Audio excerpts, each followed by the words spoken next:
get started.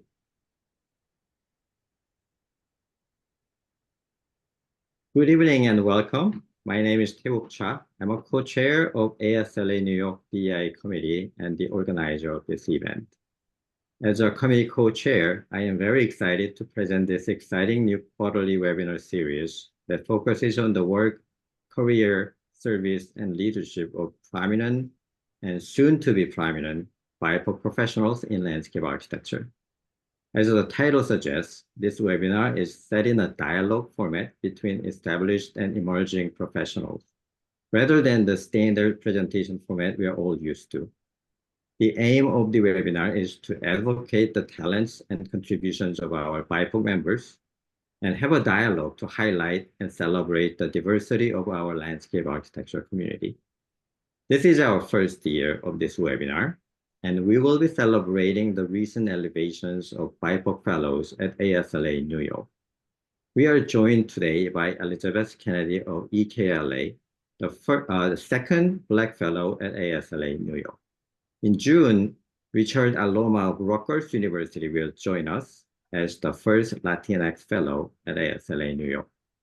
And in September, I will join as the first Asian fellow at ASLA New York.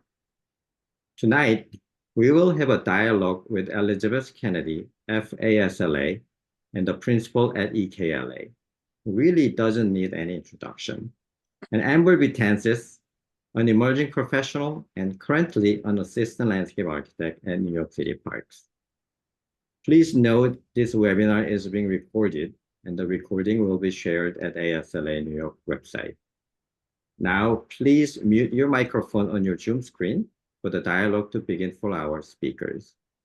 Toward the end of the program, we will have a time for a dialogue between the audience and the speakers. Elizabeth and Amber, please take it away. Thanks, Tae. Thank you everyone for attending. We're really excited for this conversation. Thank you, New York ASLA, for the invitation to be a part of this inaugural new quarterly webinar series. And Ramadan Kareem to our Muslim community. I would like for all of us to take a deep breath, welcome. And I know that we're coming from a long day, from wherever you're coming from. We really appreciate your attendance. My name, again, is Amber Lynn Betances. I was born in Queens, but I grew up in New Jersey. I went to school at Rutgers University. I received a Bachelor's of Science with a major in landscape architecture and a master's in landscape architecture. I was actually in the inaugural graduating class for the 4+1 program there. And then I started my career at Matrix New World. I did 1 year and I gained plenty of experience to start my career at New York City Parks as an assistant landscape architect. And a fun fact about me is that I just passed all of my licensure sections, all of the layer sections. Thank you, thank you. So I'm on the road to licensure as of recently. And I would like to thank our very special guest, Elizabeth J. Kennedy. As Tae-wook mentioned before, she is the principal and studio director and founder of Elizabeth Kennedy Landscape Architecture. She founded it in 1994. It is the longest surviving Black-owned and women-run firm in the country. So you definitely deserve a roses for that. EKLA has received various awards for excellence, design, preservation, and sustainability site design. As a registered landscape architect and working principal, she is an expert in green infrastructure, landscape restoration, designing for resilience, and cultural sites, development and management. And in 2022, she was the recipient of the Landscape Architecture Foundation Medal, which honors a career of distinguished work in landscape sustainability. So So we're just going to open up this discussion, basically have a conversation about the lived experience, and get to know Elizabeth a little bit, and me in the process of it all. So first question that I was really interested in was, can you remember any of your childhood curiosities and gifts, and what you excelled in as a child? Yes, I relive my childhood every day. Well, let's start. My teachers identified very early that I had artistic talent. And my parents actually sacrificed quite a bit to make sure that I could go to Saturday classes at the Museum of Modern Art for several years. That was my trip into Manhattan from Queens every day. I liked nature. When we moved from Brooklyn to Queens, I had a little garden that today we would not encourage, because my father parked his car here with the exhaust right here, and my little garden of vegetables was right here. But luckily, I was so impatient that at any time something sprouted, I would pull it out to see how it was doing. So nothing ever reached maturity for consumption. Yeah. But yeah, always interested in the landscape, always interested in art, music. And I had a childhood that really sort of supported that. Yeah. Okay. And what mode did you enjoy expressing yourself the most? What forms did you use? Well, I used to draw and paint a lot.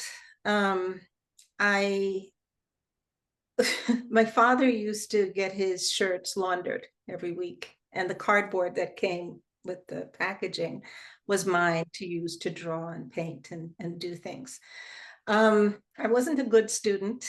I could spell well, but I once even got a 0 on a math test. Sounds familiar. Sorry? Sounds familiar, same. But interestingly enough, my parents took a very constructive sort of approach to this early education. And so like when I got the 0, my dad took all of his stencil lettering and he made a chart that could show me how to track numbers in such a way. It was my first exposure to a matrix. He had worked out this matrix so I could understand multiplication. And I think, you know, part of that struggling was one of the reasons why he was eager to move the family to Jamaica when he finished architecture school. So my second half was in the Caribbean. So would you say that the use of like a more visual approach to education is what helped you get through? Or because like I feel like math is very, you know, like for me, I think I learned best, at least in geometry, where I was like visually seeing the charts and, you know, the shapes. Well, I thought it was interesting that you know, when I in the Caribbean, at least at that time, and I think still, you go to high school at 11, you know, you take an exam and you go. And over time, you either pursue the arts or the sciences. And because I had expressed very early an interest in landscape architecture, I actually did both. But I did zoology and botany, and those were the subjects at that time. And the girls that I was in high school with, if they did physics and chemistry, they didn't understand zoology and botany at all. They couldn't imagine it.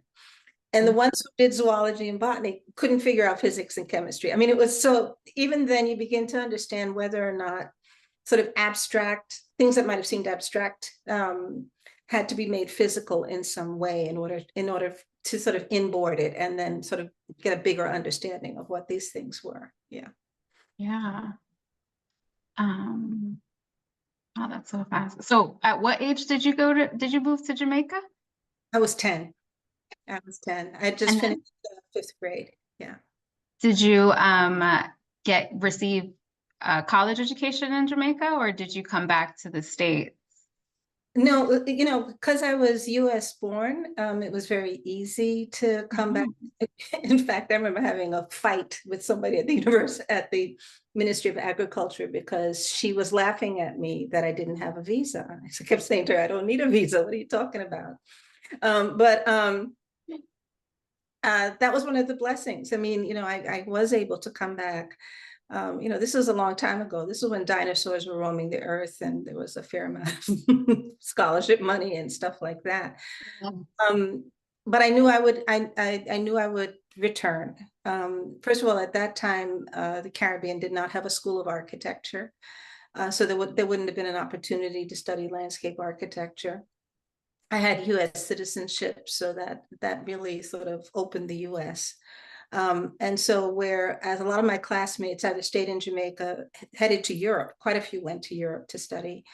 And then some came to the United States. I knew I was coming back to New York. Yeah. So you also mentioned that your father was an architect. Was he the one that inspired you to pursue the career, or? No, architecture is a family business. I mean, both my father studied architecture, but also his brother-in-law, my uncle, studied. And so, and I think that if my father was not a student, if he had been working, I don't think architecture would have been as present in the home, but because he had a board at home and because he had markers at home, we saw that. But when I used to draw houses, because I used to sort of do that, my houses always had rocks and streams inside and trees growing through them. And he used to say, "Oh, very Frank Lloyd Wright." It's like, who, what, what are you talking about? But they had to introduce some adult humor somewhere in the whole thing. But when in the Caribbean, you have to decide your life at 13 or 14, and where I did think that he influenced things is that he had a lot of he had progressive architecture lying around the house, and in flipping through, I saw that there was this career called landscape architecture, because one of the team members had been a landscape architect, and I said, oh, this really touches on every single thing that landscape architecture brings to the table. Because if I hadn't found it, I think I would have gone into agriculture. I think I would have, because I didn't like animal husbandry, but I liked produce. I liked the issue of growing vegetables and things like that. Yeah. So was it like the land that inspired it, or the connection to the land, the experience in the landscape? I think that awareness came later.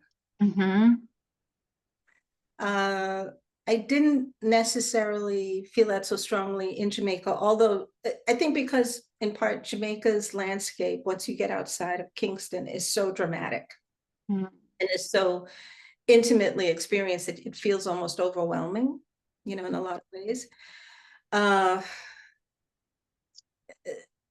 But more when I came back to the United States and began to study, you kind of understood how important the sense of earth and sense of land came, and that was more like an intellectual process that came later.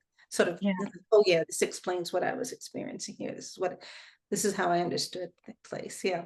Yeah, beautiful. So you grew up with both of your parents, correct? Or did you? I'm sorry, not to assume. No. But my parents separated when I was, they separated when I was 14. So there was a lot of upheaval then. My father actually left Jamaica to return to the United States to pursue his own master's. So that was part of that separation. But the marriage ended at that time, and it wasn't wasn't easy at all. Yeah. And part of when I my staff says, oh, I didn't want to leave home and stuff. I was anxious. I could not wait to go to college. I couldn't wait to start life. Yeah, yeah. To leave Jamaica? I Or left. to, Well, you know, I knew that it would be in the States someplace. Yeah. Mm-hmm. So Yeah. yeah. Did you ever consider Jamaica home? It still is home in a lot of ways. Okay. I consider it my ancestral home. Mm-hmm. And I was talking to somebody recently because of, you know, the work we do, and sometimes when I explain to people that I'm of Caribbean American heritage, that's we lose projects because I'm not considered African American, and so that's a conversation. That's a part of this conversation, I think. But the relationship of, I guess, generational connections to the African American story, as opposed to the socialized connection to the African American story, is a dividing line, you know? So. Yeah. Never thought of Yeah. being a deciding factor on a project, you know, that's. Experienced it very, very recently. So, yeah. So I was also wondering, did you have any matriarchs in your life that you looked up to or leaned into as you grew up in? Well, my mother was one of 5 girls, right? And she and her family were very close. And so my cousins are like siblings in that sense. So my aunts are very present. And they were all accomplished in their own right. You know, you name it, they did it. Sometimes they did it reluctantly, but they, you know, they rose to, they definitely would be considered leaders today, you know, if they weren't so uncomfortable with some of the aspects of being ambitious, you know, because it wasn't necessarily ladylike, you know, those types of things. It was sort of dangerous for them in some ways. But I also went to a girls' school. And I went to one of the oldest high schools in the English-speaking Caribbean. And it's definitely one of the oldest schools, excuse me, in the Western Hemisphere. And when my mother and her sisters went there, and when I went, the school was transitioning from an elite school to what a classmate of mine referred to. You know, she used the word, she said an inner city school. And so the school sat at the margin, you know, right on the city line between uptown and downtown. You know, it was right there in Kingston. And we had a headmistress who had to fight for everything. She didn't have a student population where the parents were affluent enough to underwrite a lot of what the school needed. And she wasn't always popular. She certainly wasn't warm and cuddly, you know, but she made sure that anybody could essentially do anything if they put their mind to it. And so there was I always use this anecdote because I played tennis when I was in high school. I played tennis because my father had a tennis racket. So, you know, we didn't have to buy one. And I played all through. I was middling, but eager. And the last summer before I came back to the States to go to Cornell, our tennis coach had organized a tennis Saturday, lemonade, sandwiches, and well, everybody who played against each other in the high schools was invited. And we had it was a lovely afternoon. It was just fun. Yeah. And the school had been a van had been donated, a US school bus had been donated to this high school. And at the end of the day, he had arranged for us to get rides home. And I said, okay, well, I'm going to take the bus. And he said, no, you get in the van. And he told the driver, you drop her off last. And we went through places of Kingston that, you know, you see in movies. The extent of the poverty was something that I didn't really realize. And I came to really appreciate, and I know why he did that, you know, because he used to yell at me, he used to say, Elizabeth Kennedy, I knew your grandfather. It's just like, well, all right, yeah, great. But he wanted me to really understand what that school was about, what was what had to, and what had to be thought of in terms of paying it forward. And I always think about, that example that Mr. Brown was, very clear. And it was eye-opening, but it also, made you check your privilege at the door, sort of thing. Yeah. I don't know if I answered your question, because I tend to ramble. No, yeah. I mean, it's funny, the correlations, because, my mom also has 5 sisters. And I grew up with my cousins. They're also considered sisters for me. And I also went to an all-girls school with nuns, and it was also on the line of, it was half Patterson and half North Haledon. I don't know if you know New Jersey, but you also have like the inner city versus the suburb. So a lot of the women coming in were from the inner city. And like we saw those intersections with like the women coming in from the suburbs. So I definitely can attest to some of that. So you also mentioned that your aunt sort of stepped into leadership roles if it wasn't considered ladylike. How did you navigate and overcome similar gender-related barriers or experiences in your own career? And were you ever questioning whether it was ladylike or not? Like, were you thinking about these gender norms or stepping into your masculine or feminine?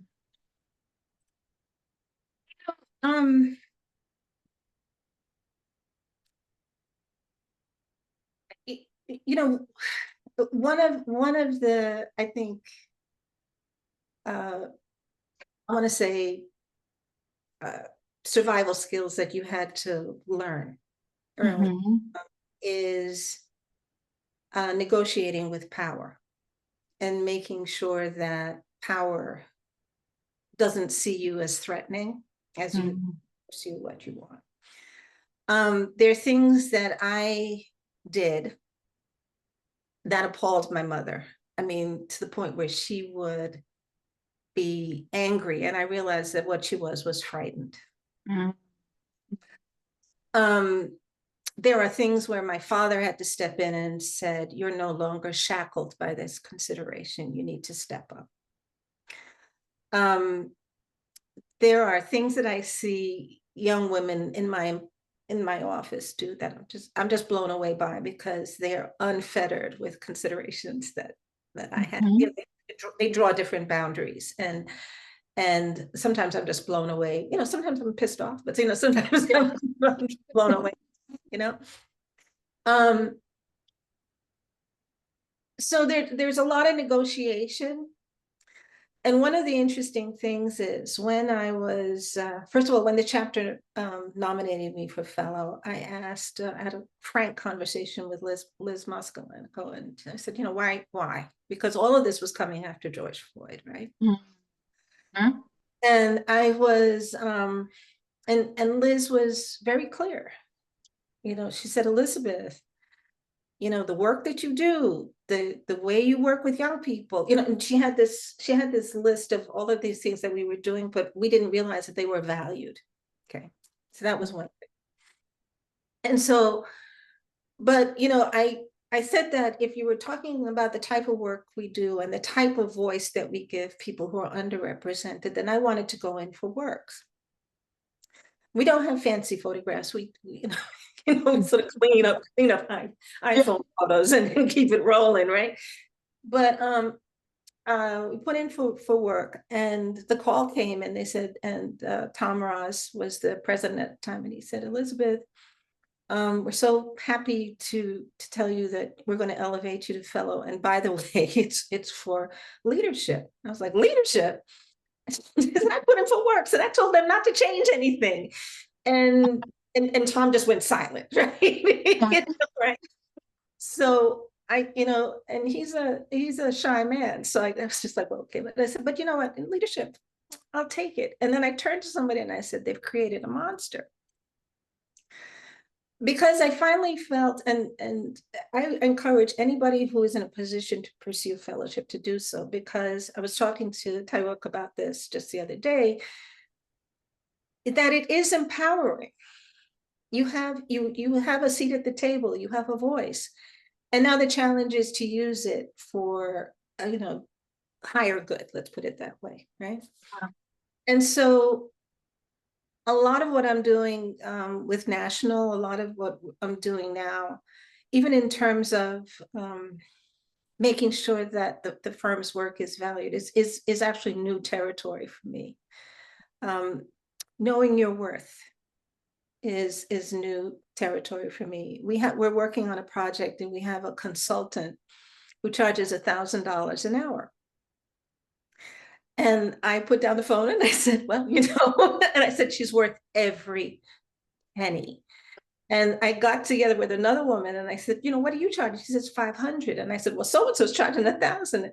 And we had this conversation about working with people who value your expertise and your time and what I've spent a lifetime, honing and polishing, that. And making sure that it's respected by your clients. So this is it's relatively late, but it's relatively new for me. And I think that it just doesn't happen in a vacuum. So when you seek leadership and when you are assigned responsibilities, this is also where you get to practice. This is where you get to sort of hone in on what it is that you bring to the table. Mm-hmm. I feel like you creating your own firm also created a table, like you brought your own table, especially one of the oldest, running women-owned firms. Like it's a key distinction. It's not the first by any means. Longest running. Longest surviving. And surviving is the key word there. I didn't marry. That wasn't my fantasy. But I didn't marry and I didn't have children. And I bought a studio apartment that I still live in when I was very young, when I was first starting out. So I can live very cheaply, right? That's the first thing.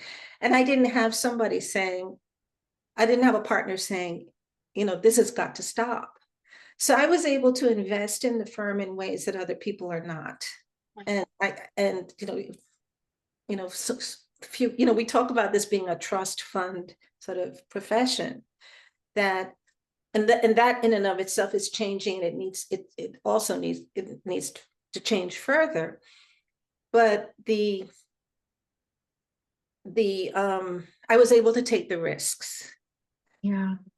That other people are not in a position to take. And I think that needs to be very clear.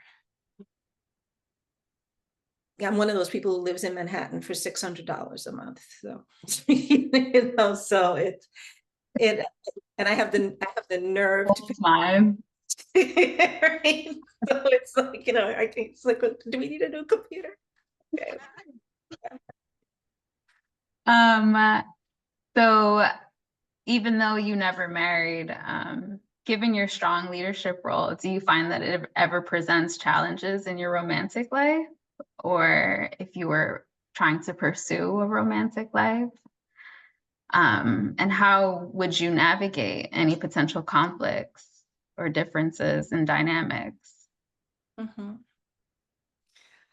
One of the things I envy about younger women is the space that they've negotiated with their partners to be themselves, right? I dated an architect when I was in college, and I never had a thought to myself, and I really did not like them. And then I lived with a musician, and I had so much space in that relationship that was a problem, Yeah. Right. There were just all of these extremes, right? So much of this has to do with individuality, right? Timing, meeting the right person. I'm I'm one of those people who was just appalled with dating apps on a phone, but I actually do think that they work, you know, that the odds of finding somebody with whom you're aligned are, you know, far greater. Mm. There are other things that are going on right now that I would say that that companionship would be, you know, kind of fun to a certain extent, but I also am.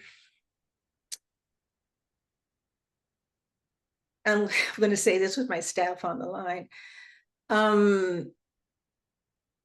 There are certain boundaries that are sort of very fluid at EKLA. You know, it's Kona Gray refers to it as a nurturing environment.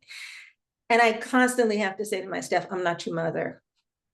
I'm not mom. I'm not. But the truth is, I am mom. You know, you know, this isn't happening in a vacuum. And I think that the demands, there's a point in life where people want to put parenting behind them, right? Mm.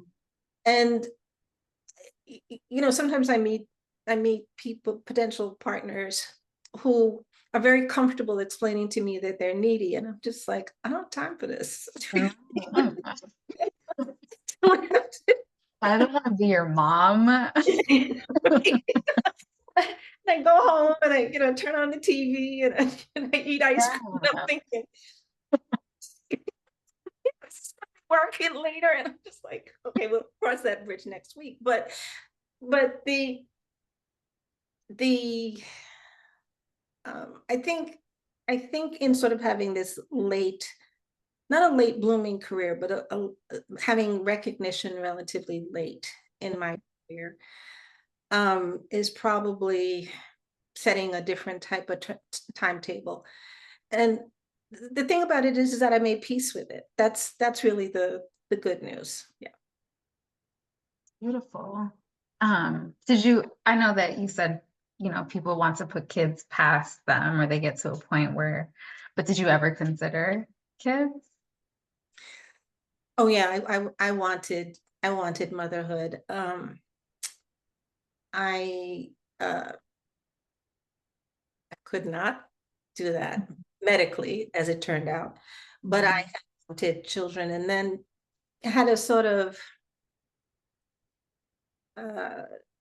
decision as to whether or not I would continue the practice, in order to pivot towards adoption. And an adoption is not easy. It is, and the older you are, the harder it gets. Mm. And so I never I investigated it seriously, but I didn't pursue the path. Yeah. Mm-hmm.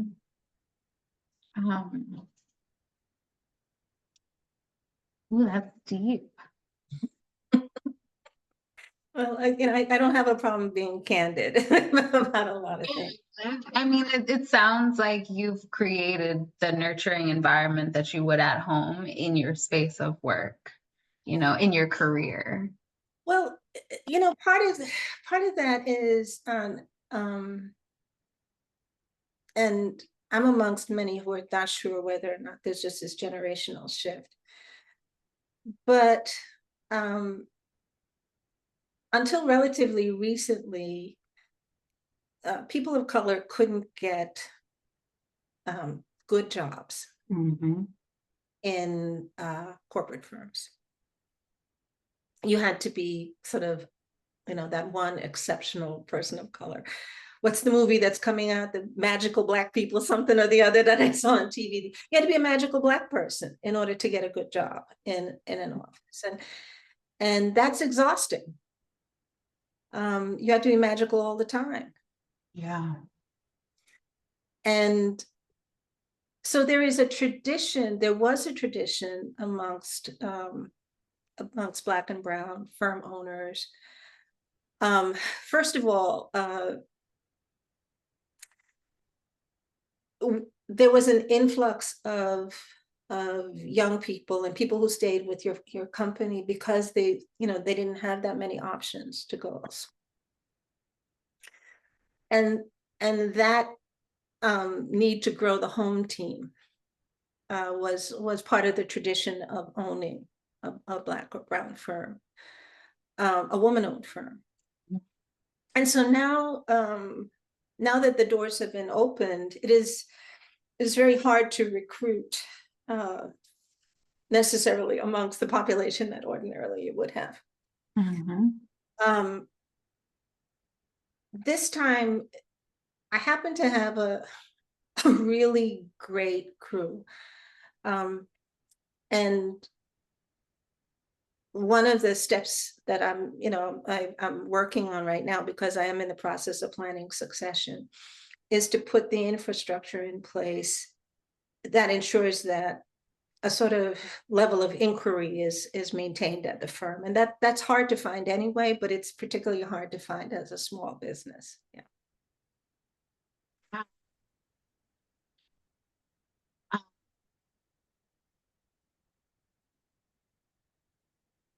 So being a woman-owned firm, do you feel like that gives you leverage in the industry?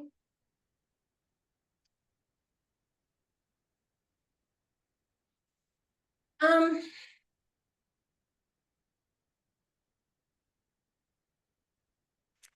mean, I think it gives you a certain insight and perspective, right?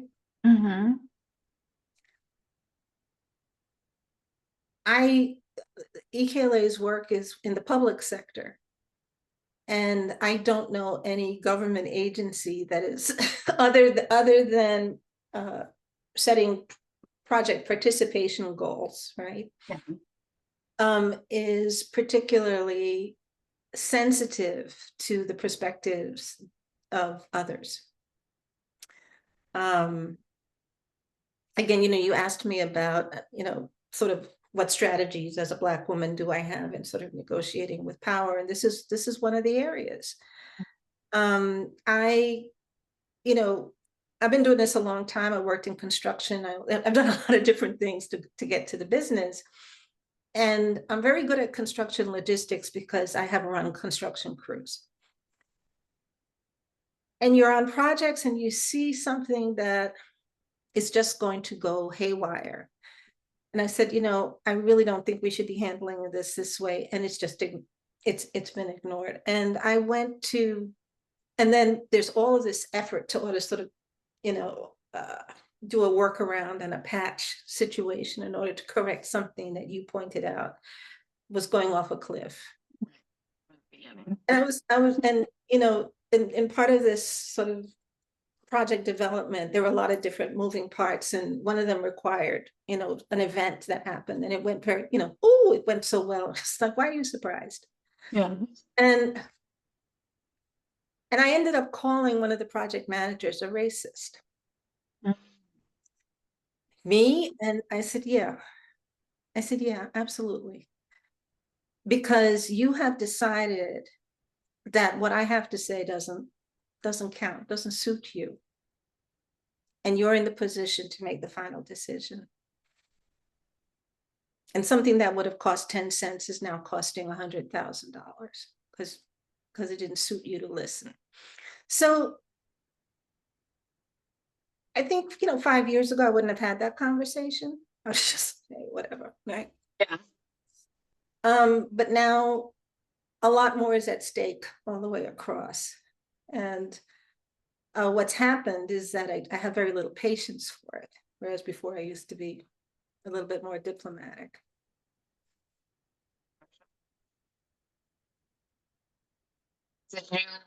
Do you feel like there were instances where even though you did feel like you were being pushed to the side, you kind of just took it as it was for the longest? Or did you feel like you were in the position as the principal of your firm to speak up? Because I feel like that happens more often than not. And I'm an assistant, so. Yeah. I think part of it is, when you have less experience, and I'm not just talking about technical experience or, but even life experience. A lot of it you can sort of manage, like say, well, okay, I'll go along to get along, right?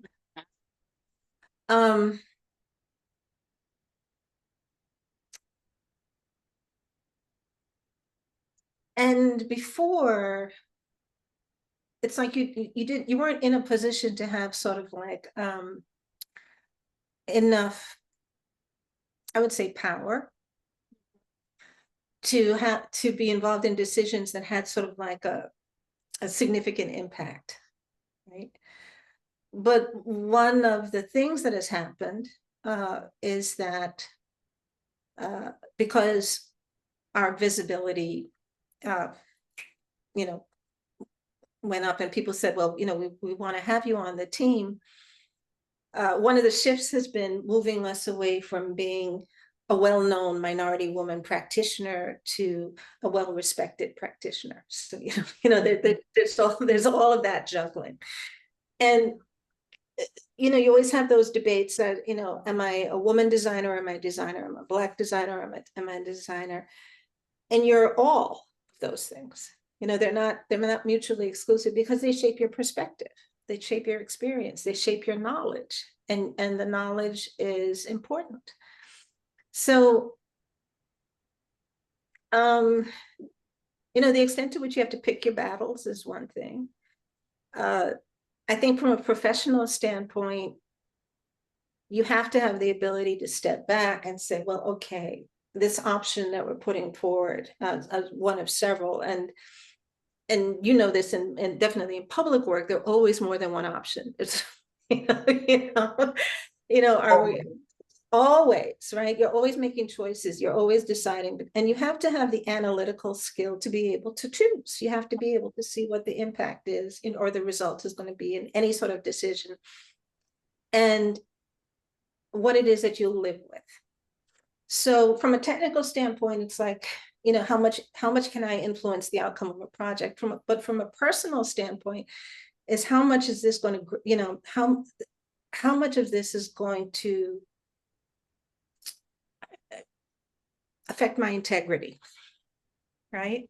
So that, you know, you're constantly juggling these things. And so, you know, how you have respite from this, how you recover, how you get any sort of breathing room around it, how you deal with the stress, because there are all of these levels of stress. There are human existence, first of all, is stressful, right? and then there's everything else that goes with it. And so much of this is speculative and contingent on things that are outside of your control. It's not easy. It's not easy. Do you have, so recently I was reading, Octavia Butler would write motivational notes to herself. And she would basically speak to her success and what she wants to write and how many copies she wants to sell. So do you have any affirmations that you practice, or motivational, I guess, like mantras that you say to yourself when you're dealing with challenges?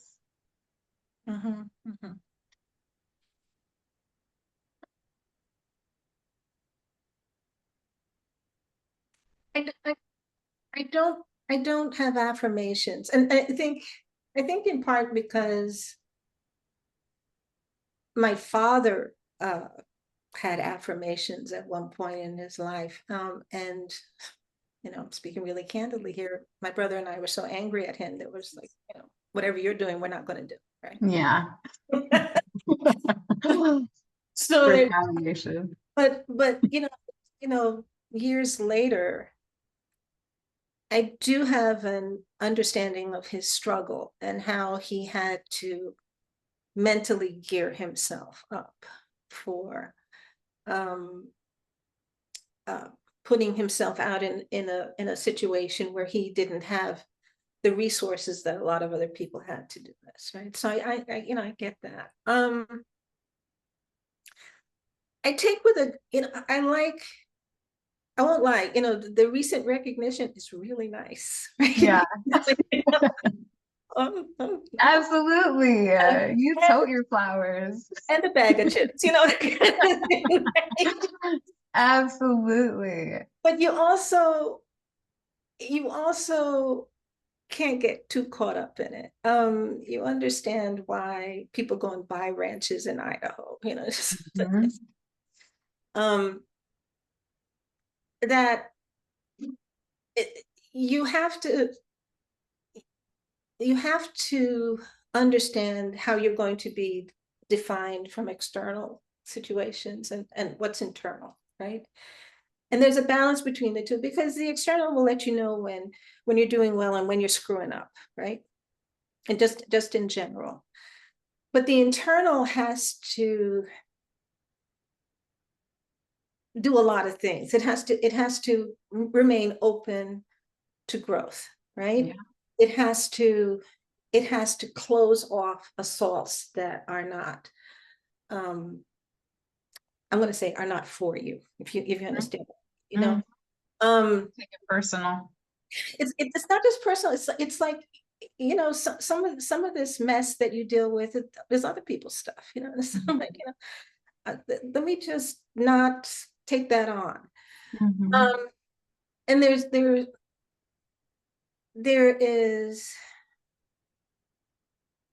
that balance.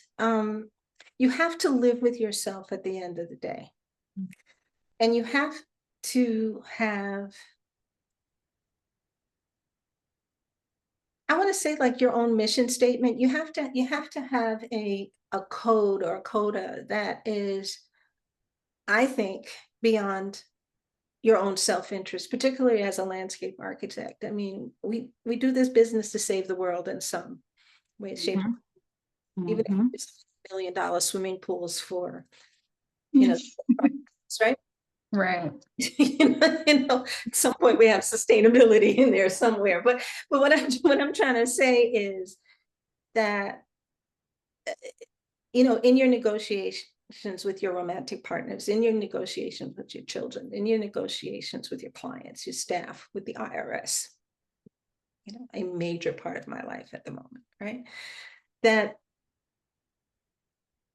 your code of ethics, who you are, you have to make sure that at the end of the day, that person is intact. And you owe it. That's what your work is. I like that.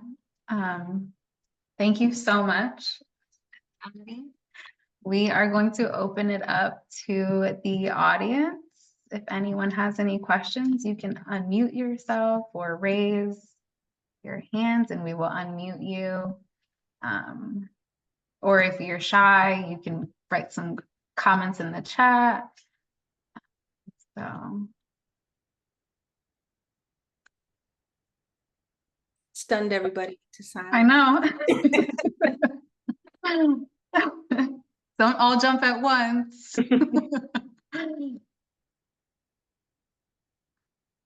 Elizabeth, I'm gonna start my own question. So it's kind of stuck in my head when you said when you got a call to be nominated as a fellow, you realize your work, the things you have been done was valued and you didn't know they were valued.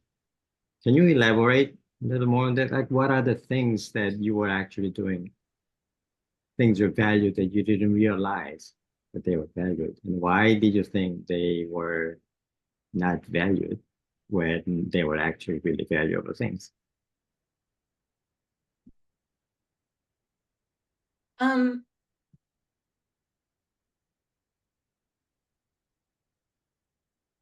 I know a lot of people don't run their firm as though it's a Vaughn Ritter called it a teaching studio. Okay. And I really appreciated hearing, and she said it sort of in an off. She says, well, Elizabeth has a teaching studio, so let's move on in the conversation. And I was just like, oh, okay, wait a second, but okay, I'll take that. I do know that that's a fairly unusual thing to do because of the profit margins that we have in this business and the need to perform and all these other things that sort of need to be expedited. And how you need to have a staff that can, but cultivating that staff, I think that's one of our hallmarks. And one of the reasons why I was surprised by it was, one, I hadn't realized how far the profession had moved away from that as a sort of thing that the industry does, number one. And number two, it was like an exigent circumstance. Like you really want to grow the team that you want to work with, right?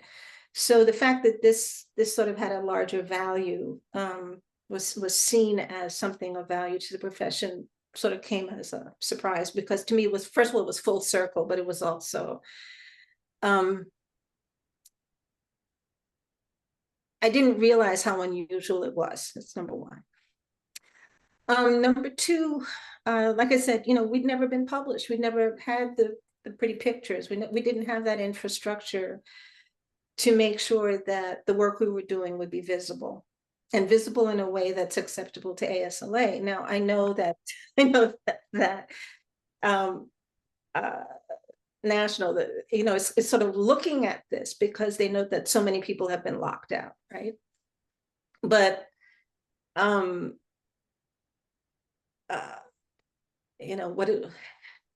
thinking of all kind of crude terms to describe this, and I'm trying to behave myself. But the idea that this was recognized by my peers, quite frankly, was a surprise. And quite frankly, it also goes to, I want to say that the expectations of Black and Brown practitioners, if we're going to speak very candidly, not a lot of us get recognized for work. I actually don't believe that Walter Hood is an active member of the ASLA, in part because of this. We get recognized for leadership, we get recognized for knowledge, we get recognized for service, but the elite category remains work. And it might be time to revisit that as well, or to expand the idea of what work actually means, right? I know you were nominated for work, so I'm not throwing shade, right?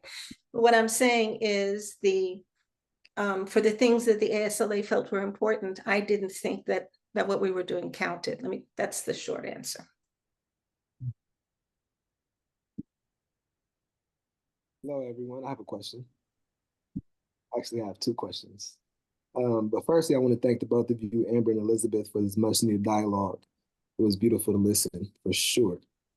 And happy International or National Women's History Month. But Amber, I have two questions for you.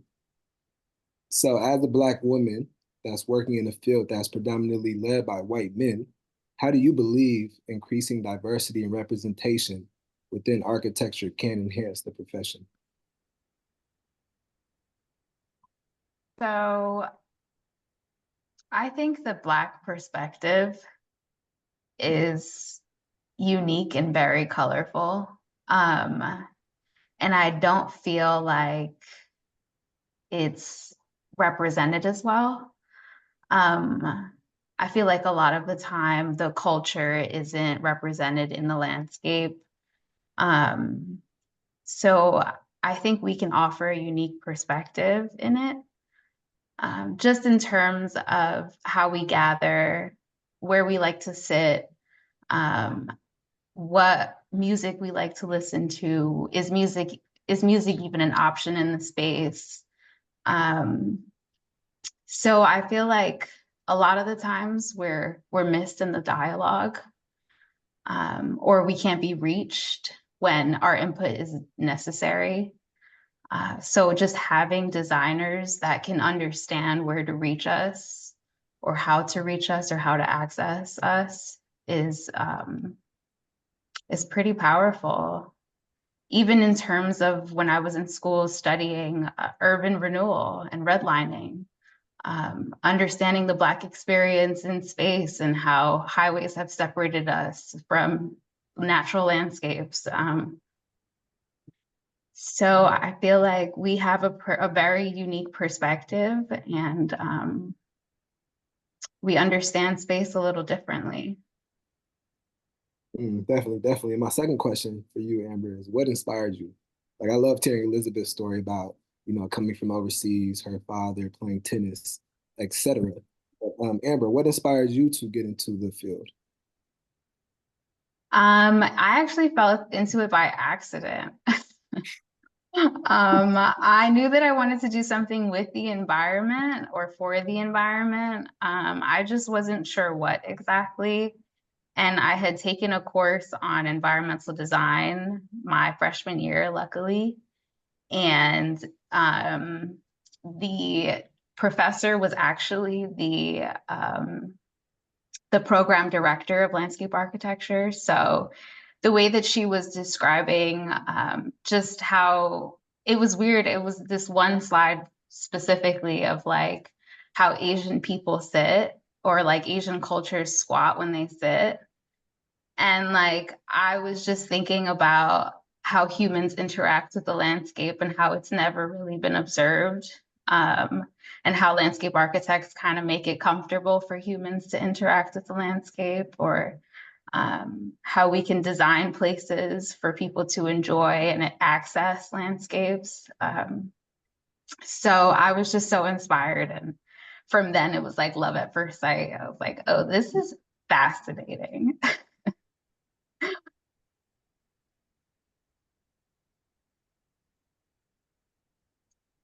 Nancy Prince has some questions in the chat. What do you think you can do to increase diversity and mentor? Do you have any mentors, and what made them valuable to you? Elizabeth, do you have any insight?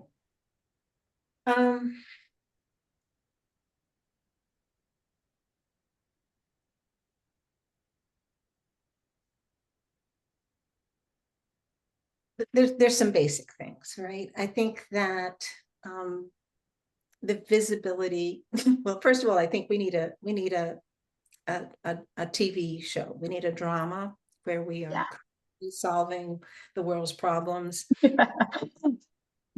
while wearing Black turtleneck sweaters and, all the rest of it. I think that does more for visibility than any other outreach program, like a TV show. We need to get pop culture into landscape architecture. Landscape architecture, that visibility, I think, is critical. I think that when young children go out to play, they should understand the role of a landscape architect and what they're doing very young. I think, I don't want to say that we need to be patient, but I think we need to build the infrastructure for diversity before things become diverse. I mean, there are other ways to sort of open this question up in a way that is not performative. And I think we're just grappling with that. I think representation matters. I think the fact that that leadership in the profession should really be diverse and not inconstant. Like Perry Howard was president, and now Kona is president, and in between there's this gap. Sue Lin is on, is on this call because I see her face there. This should not be unusual. Okay, we will be diverse when this conversation could be focused on, on the equivalent of curing cancer, and not the fact that we have a presence, that we have a presence in the industry that we're struggling with. So there's a lot of infrastructure, there's a lot of other things that have to happen before we start to create the space where diverse voices feel comfortable. Because we can expand on diversity, but one of the conversations that we did not have is about what does it mean to feel comfortable in a space? What does it mean to feel that this is ours, right? We didn't have that conversation. And that's, what does this workplace feel like for this to feel like ours? What does this public transportation feel like for this to feel like ours? Those questions, we're a long way from answering those questions. Mentors, I think you're very hard pressed to find anybody who's gotten to a senior position anywhere who doesn't automatically feel that they're open to people who are following and want to know more. Mentoring, I think, is a very fluid situation for many of us. I remember going to Cornell, and the engineers always had study groups, and they said, we're leaving no one behind. And I didn't realize that was a Marine phrase, but it was an attitude whereby this was a community that was in here together. And so you don't have this attitude, and I'm not sure that it'll survive, but you don't have this attitude where you hoard the information about your career or your success or your movement, yeah, or what you know. Yeah. We have a question from Amber, you were breaking up there. I'm going to try again. Jen Souter. Hi, how are you? Souter, hi. I heard you. Thank you both so much. This is wonderful. I love hearing both of you speak. And I didn't really have a question, but I had a couple of comments. And one is that I have noise in the background because I'm one of those professionals that often has loud kids in the background. And I appreciated so much, hearing the conversation. And I'm, as a lot of you know on here, I'm very fortunate that I've known Elizabeth for a very, very long time. And was her first intern some 25 plus years ago. And listening to Elizabeth talk in this format, I just kept being struck by the fact that, and you just said it right now, Elizabeth, that people don't, once people come to a level that they consider or are considered mentors, that they don't hold their professional like secrets or however you want to say it. But I mean, knowing you as long as I have, this isn't just because, I love you as a person, but you've never held back on your willingness to share your expertise and also your sort of frankness about criticism, not only about people's work, but about like the profession and how things can change, and being willing to have those conversations, which part of that is, when we were at an ASLA in Atlantic City, the conversation was had about having boundaries as a professional. It's a very hard thing. I'm sure, I know it's very hard to be able to maintain those boundaries. That it's taking and asking and needing more information from someone who is viewed as a mentor. So I did actually want to ask how you viewed your, not ability, but how to keep boundaries so that you can share. And I don't even want to say it in a way that, I'm not trying to phrase it in a way that makes sense. It's in my head, but not really coming out. I think just that part of the terms teaching studio for your firm is a great firm. I mean, I love hearing that. And as I was there a very, very long time ago, but I've been fortunate to be able to, know you all these years and see how the firm has evolved and changed over time. And it's maintained that, and I don't know of a lot of firms that have that kind of feel. But it is not, it doesn't happen by mistake. I mean, you very intentionally created that, over time. So I guess it is like, how do you keep boundaries? I know that's almost like an impossible question to ask, but yeah. I mean, how do you keep your boundaries and be able to share and be willing to have those conversations, but also be able to occasionally sleep and do those other things that people need to do. Well, hey, Jen. Hello.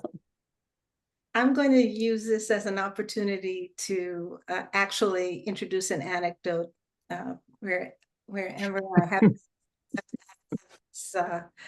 this prior relationship or not, right? Because it goes to the question of boundaries, but in a different way. I was a juror at Rutgers and for a project that was investigating enslavement in the Virgin Islands, right? And I need to put this in a little, an ancient context, which is, when I was at Cornell, all Black people spoke to each other. You walk along campus, hey, hi, how are you doing? Checking in, and somebody said to me, "Are you the mayor of Cornell?" And I said, no, it's not that, but you acknowledge. And you were talking about affirmations, and you acknowledge the presence of people of the community who are there with you all the time. So I go to this jury, and Amber doesn't speak to me. She doesn't come and talk to me. She doesn't ask me any sort of questions. She keeps her distance. I'm just like, but I even tried to angle to make sure she, she felt a little shy. She could answer. She didn't. So we're preparing for this talk, and we haven't been in touch ever since that incident, and again, that's sort of like a question about the community, how connected are we or not, right? And so, and I'm here to tell you, when you get to be a senior play a senior role in an industry, you want young people to come to you and ask you questions. You want that validation. Right? So, Amber keeping her, like, what is the mystery here? So finally I asked, and Amber, do you want to add what you said? No, if not, then I'll fill in, but go ahead. Yeah. So it was the practice studio. I was a junior, and I was learning about, as Elizabeth said, the slave trade. Now, this was my first exposure to slavery in the Caribbean. So all of the material that I was learning and all of the information that I was receiving was, one, very new to me, but also very much a part of my history. So I felt during the critique, again, like Elizabeth was very real. She was very direct. That was probably not my best work. But I took it to heart, and I was feeling really raw at the time. It was a lot of self-discovery that I was going through, and all to learn this at an institution that also had its own history with slavery. So it was all very, very nuanced and uncomfortable. So to have missed out an opportunity because I was in my feelings during the experience definitely hindered the relationship that I could have created with Elizabeth. But I was in a very different place at the time. And I raised this, and I put you on the spot. That's okay. Right? That's very real, because it was about 10 years ago. So it was about 10 years ago, but it's about all of those questions, about boundary, about the personal engagement with the work in such a way that it's kind of raw, right? The process of bringing in a stranger to come and say, well, did you think about this? And, what about what's going on here, and so forth and so on. And again, the relationships that do and do not and are not forged out of this, because one of the interesting things was, of course, the white kids came up to me. Their work was no stronger or weak, but they were, I want to talk to you. I want to see what's going on with your business. And I was just like, well, okay, how much of this culturally are we still not confident in making sure that our voice, that we can approach or be open to people who will, who turn out to be supportive at the end, and what I'm trying to say about this is so much of the work, and so so much the approach of the work is personal. And I think this is where, and I don't want to generalize too much, but women had been more candid about the personal aspects of being engaged in projects. I'm not saying that men are not, but they're less candid about it. Women are sort of more exposed in terms of this articulation. So, you know, Jen, as always, I don't know if I've answered your question, but I wanted to just give another dimension to what this conversation touches on in terms of that infrastructure. And yes, you did. Thank you. Okay, we have one more question and then we're gonna have to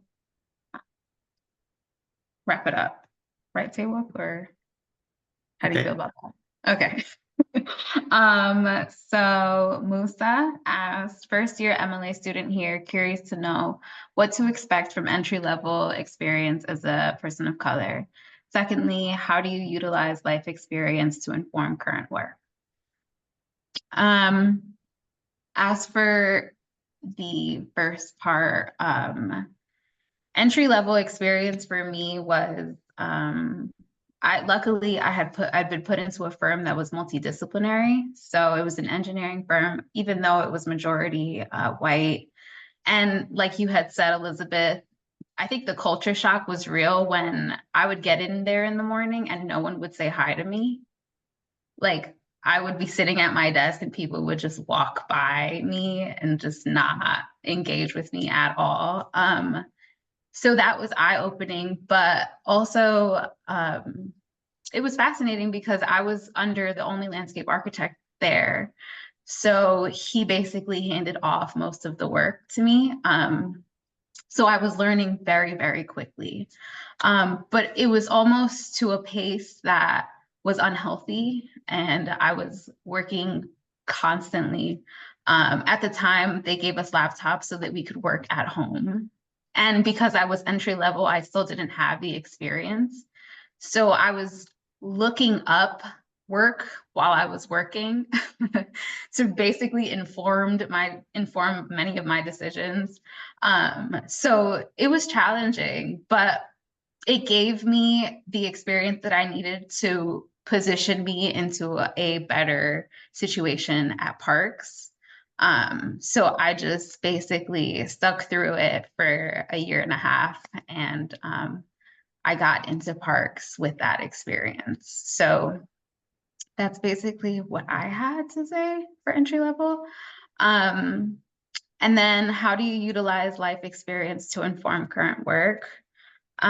So for me, I think it's more about just realizing the experience of the user. I try to really tie in a lot of the communities that live around the parks that I'm designing. So whether that's through color or using textures or the play equipment, but with Parks, it's a little harder because you have you have to basically speak to a larger audience.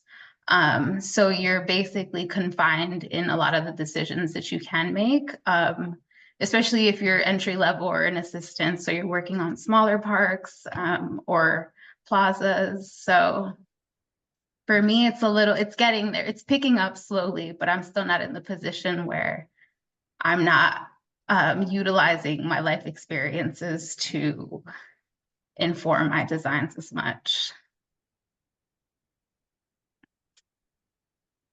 Elizabeth, Thank you, Amber and Elizabeth. I hate to break this dialogue, but we're almost 20 past our planned time. So thank you everyone for staying late. And thank you, Elizabeth and Amber, for the most candid conversations tonight. I asked for a raw conversation to you, and I think I got a raw conversation, as raw as it gets. And especially to Elizabeth, thank you for allowing us in your space tonight. That was really special. So that's a wrap. We hope to see you all in June for the second dialogue with Richard Aloma.